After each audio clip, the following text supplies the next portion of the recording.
in this next segment, we will continue to examine the central bank's role in this entire crisis, because over the past 50 years, the central banks have become more and more powerful. So we will examine their role as well as the economic drivers behind this crisis. So we welcome panelists Catherine Austin Fitts and Professor Richard Werner.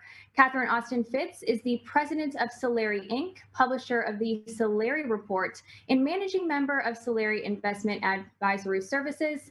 Catherine served as managing director and member of the board of directors of the Wall Street investment bank Dillon, Read & Company, as an assistant secretary of housing and federal housing commissioner at the United States Department of Housing and Urban Development in the Bush administration, and was the president of Hamilton Securities Group.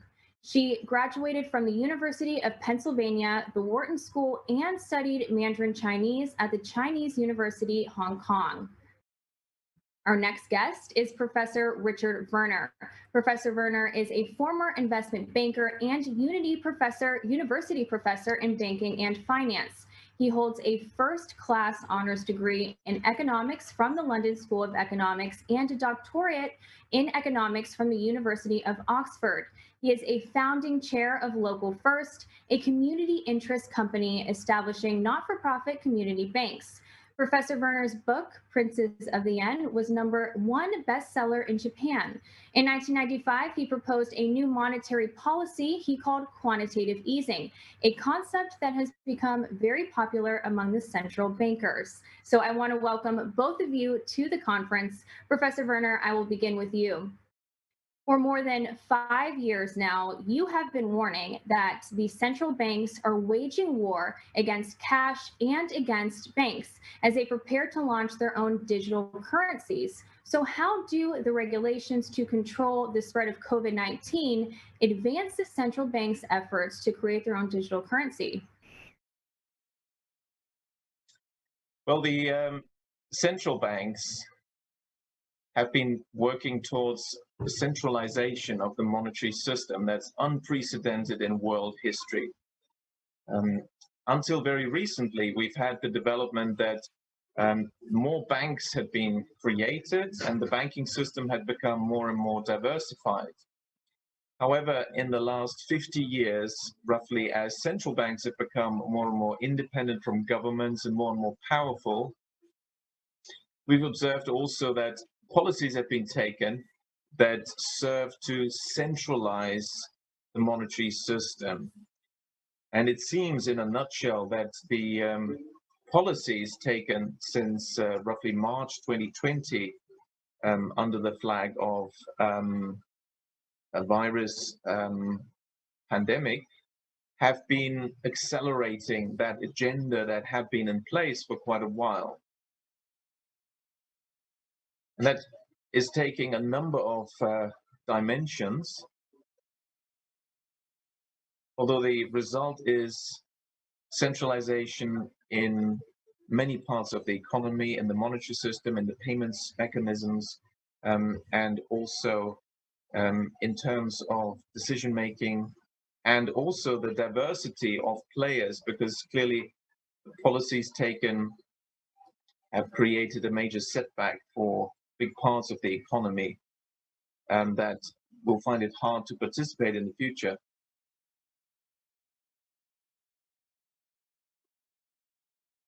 Now, Catherine, welcome to the stream. I wanted to ask you, what are some of the privacy and security concerns with a digital currency operated by the central banks? So there's several concerns, Taylor, that we have, and we have to first look at what is happening with the going direct plan, and that is very simply, we have used a health crisis as an excuse to shut down the small business and many parts of the economy. At the same time, the central bankers are printing money in a way that that the people who get that money can turn around and buy assets cheap. Think of this as disaster capitalism in a way that's unprecedented. So you shut down Main Street's economy and proceed to force everybody into the stocks and the companies you own. So we are watching a dramatic increase in inequality, because basically this is a leverage buyout by the people who I would say own the central banks and the top 1% of society. So this is engineered inequality, and we've experienced engineered inequality for quite a while. Now, what is the danger? If you combine vaccine passports, which is really a way of getting a digital ID card that can dovetail with the CBDC system, what we're talking about is a complete digital control system. It's the end of currencies as we know it on the retail level.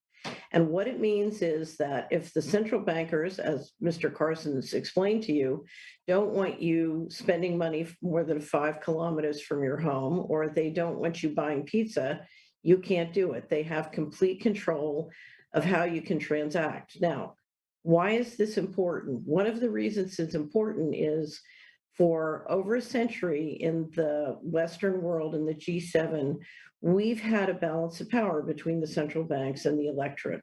The electorate votes for the legislatures who determine fiscal policy, and the central banks basically determine monetary policy, and there's a balance of power. What we're looking now is a debt entrapment of the sovereign governments and the central bankers taking control of the treasuries through the back door, including through the debt, and an end of democracy and any representation by the electorates.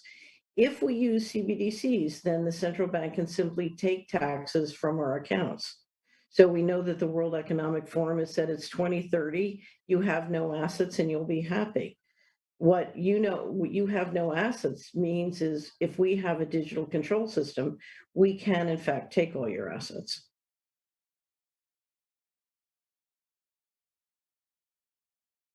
Professor Werner, let's speak more broadly on this issue.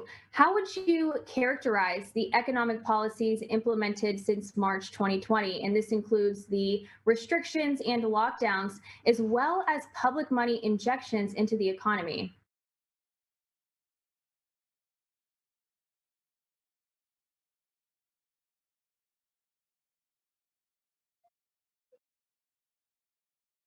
Well, the policies undertaken are completely unprecedented for Western democracies, or what we thought were Western democracies.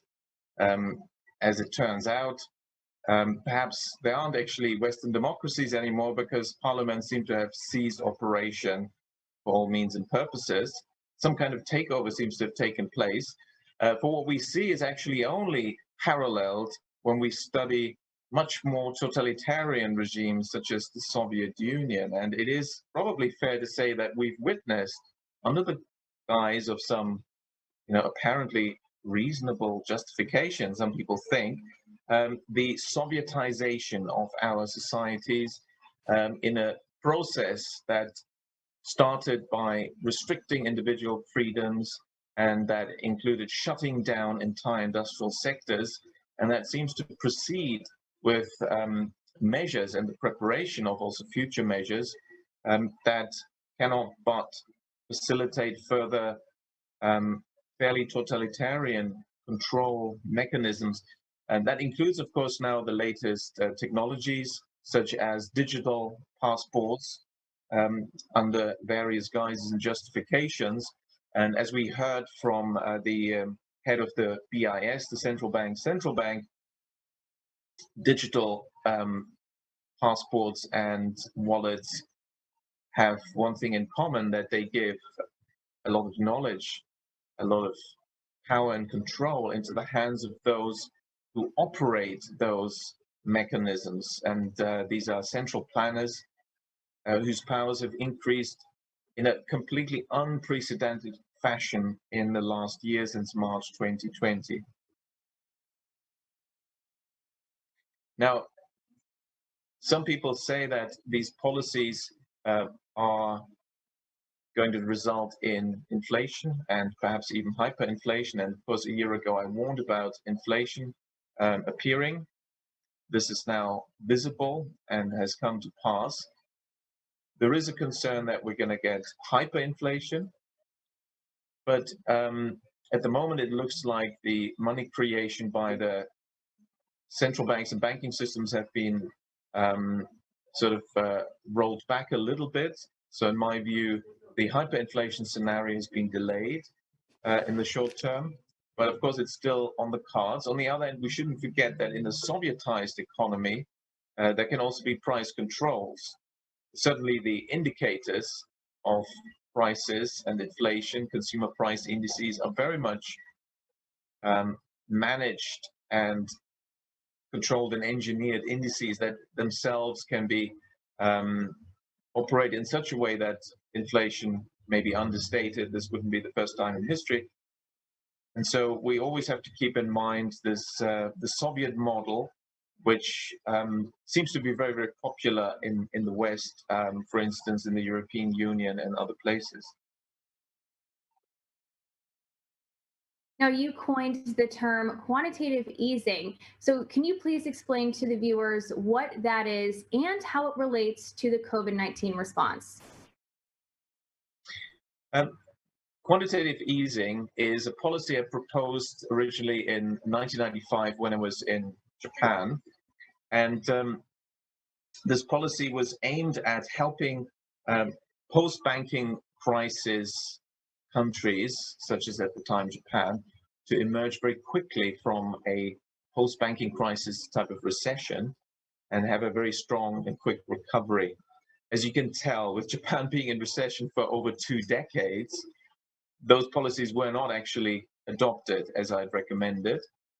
But the concept of the central bank expanding the money supply in a new way, in a quantitative way, as I'd suggested, the fundamental idea was very popular with central banks. Unfortunately, they misused and abused the concept because a central aspect of my original quantitative easing proposal was to expand bank credit creation, because banks are actually the money creator, and bank credit creation, bank lending, is what creates new purchasing power in the economy. And it's very important who gets this newly created purchasing power. That's shown in my quantity theory of disaggregated credit, also known as the general quantity theory. When bank credit creation is used for productive business investment, implementing new technologies and increasing productivity, you will get economic growth and no inflation. But if bank credit creation is used for just consumption, you get the same amount of goods and services, and you've got more consumption, more purchasing power, therefore you're going to get consumer price inflation. That one scenario is the one that traditional economics focuses on without looking at the other 2 possibilities. And the third scenario is when bank credit creation is used simply for purchasing new assets. And then, of course, you're driving up asset prices. And that creates asset inflation, which is unsustainable. That creates the essentially the seeds for the next banking crisis, because the story will only continue while banks continue to create more money to purchase even more assets, driving up asset prices further. But the moment this musical game stops, bank credit creation for asset purchases slows or stops, then asset bubbles will end and they will burst. And then you move into the reverse scenario where asset prices fall. The late coming speculators will have capital losses, and banks will start to have non-performing loans as the speculators go bankrupt. Banks will then reduce lending even further, and that will reduce asset prices further until banks will simply reduce total lending, including for the economy and for productive business investment. You get a broad-based recession. So in that sort of scenario, you can very quickly solve the problem by the central bank stepping in, doing 3 things. Purchasing the non-performing assets from the banks at face value, moving them from the bank balance sheet to the central bank balance sheet. And secondly, expanding bank credit creation through a number of measures that the central bank can implement. And thirdly, the government can increase bank credit creation directly by stopping the issuance of government bonds and borrowing from commercial banks. These policies could have been implemented in Japan, then we wouldn't have had 20 years of recession. They could have been implemented in Europe when we had the massive recessions in Greece, in Spain. In fact, in Greece, still ongoing. That's another lost decade. Could have been ended very quickly if the central banks had expanded bank credit creation. Now, what's the link to the current COVID policies? Well, they've also increased bank credit creation. but to a larger extent for unproductive purposes, for asset purchases. So the asset price bubbles continue in the stock markets, also property markets like in Germany getting red hot. And also the bank credit creation has increasingly, and this is new since March 2020, been used for consumption, as government guarantees were given to individuals and companies to borrow from banks, and an increasing amount of this newly created money has found its way into consumption, while at the same time, of course, governments have shut down a number of sectors which are supply-side constraints, so that with more demand pressure and less supply due to the supply restrictions, which are artificial, imposed by governments, you cannot help but get inflation. So that explains why we've had the inflation that's presently visible. And it's now very interesting. It's going to be crucial to see what will happen next. It's a policy decision. One could end all these problems and go back to the path of sustainable growth, high growth, or through bank credit creation for productive purposes without inflation and without asset bubbles and banking crises. Or we could see more of what we've seen in the past decades, central planners essentially creating boom-bust cycles and using the recessions and downturns in order to implement further structural transformations of the system. Of course, presently, and since the changes last year, 2020, it's become clear that the structural transformation continues to be a key goal, a great reset of the economy, society, even political systems, and certainly financial and international financial arrangements seem to be very much on the mind of policymakers. So the redesign of the domestic and international financial architecture is a key topic, and perhaps we should talk a bit more about that.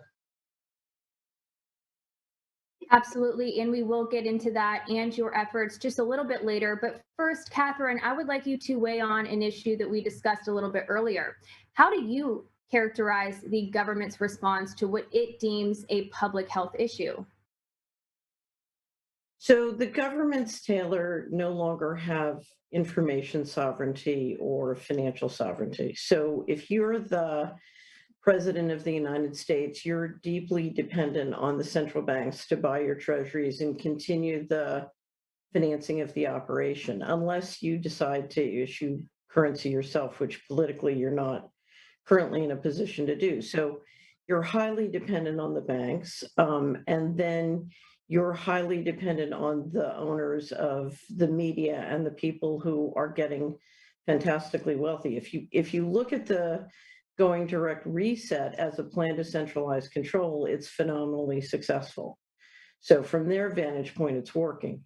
The other problem you have if you're a government leader is you don't have information sovereignty. You can't get on the telephone and make a call without the intelligence agencies and a variety of other people, having the data and knowing what you're doing. So the government officials are very much in a corner politically, and they don't have the population's support to take the actions they need to get out of this trap. And in part, it's, as we heard in the last session, the populations really believe, or enough of people in the populations believe, that there really is a pandemic as a healthcare crisis instead of essentially a coup d'etat. So we're dealing with healthcare tyranny and financial tyranny, and to understand them both and to reverse them, we need to integrate our understanding of both together.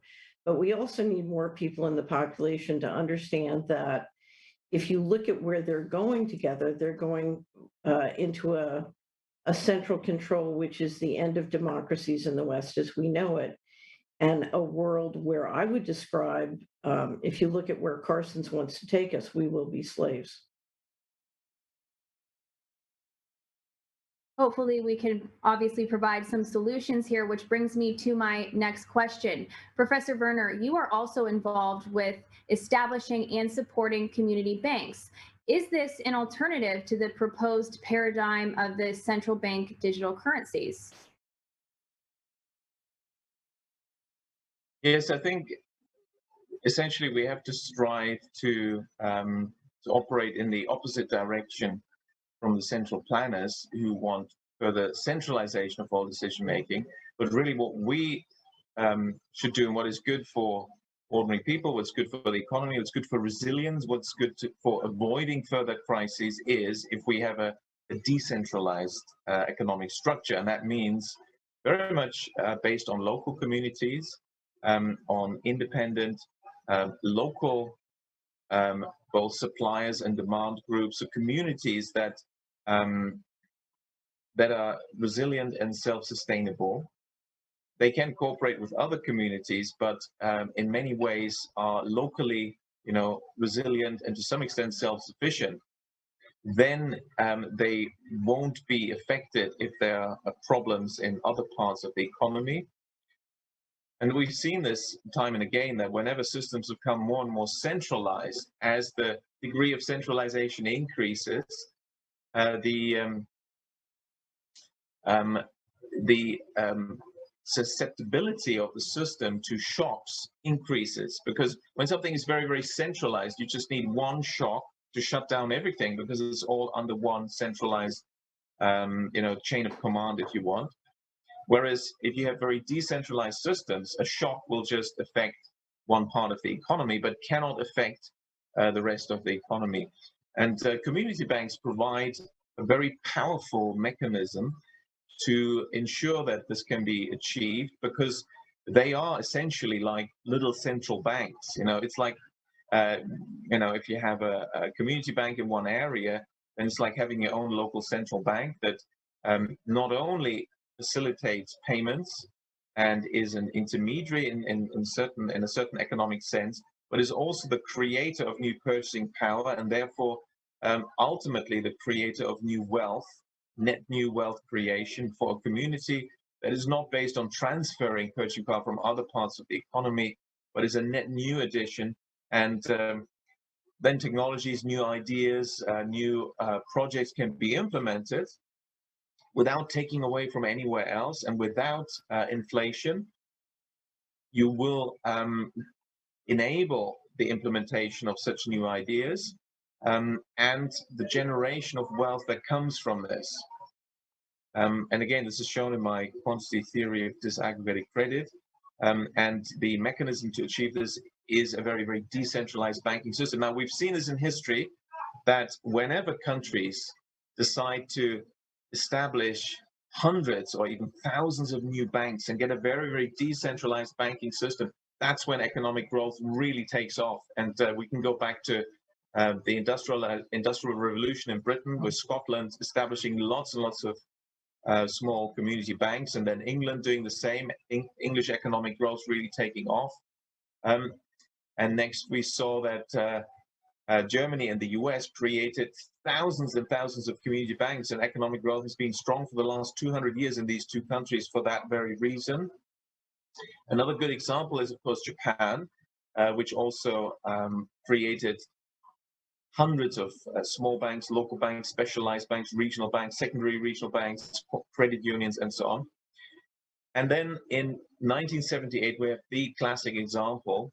This is when Chairman Mao had essentially left the scene, and his successors have been sort of fighting who's going to take over. And in 78, it was Deng Xiaoping who rose to prominence, and he changed policies. And a key policy that he adopted was to establish literally thousands of new banks, small banks, medium-sized banks, big banks, specialized banks, regional banks, local banks, credit unions, savings banks, thousands and thousands of banks. And what did economic growth do? Well, economic growth just really took off, and we've had 4 decades of double-digit economic growth since, lifting more people out of poverty than at any other time in history. So it's been phenomenal. And so we have these eras of very decentralized banking systems based on small banks lending to small companies, because you see big banks lend to big companies, small banks lend to small companies. So if you don't have small banks, you won't get lending to SME, small and medium-sized enterprises. And they're the main employer in all economies in the world. Small firms account for 70% of employment almost everywhere. And if they don't get funding, you don't get economic growth. And if you have many, many small banks in a decentralized system, you get resilience, you get job creation in the small firm sector, and you get high economic growth. So there's many, many benefits, but it also addresses this problem that we currently experience of excessive centralization, as central planners think it's more efficient to centralize, when the truth is actually the opposite. Ultimately, it's more efficient to decentralize.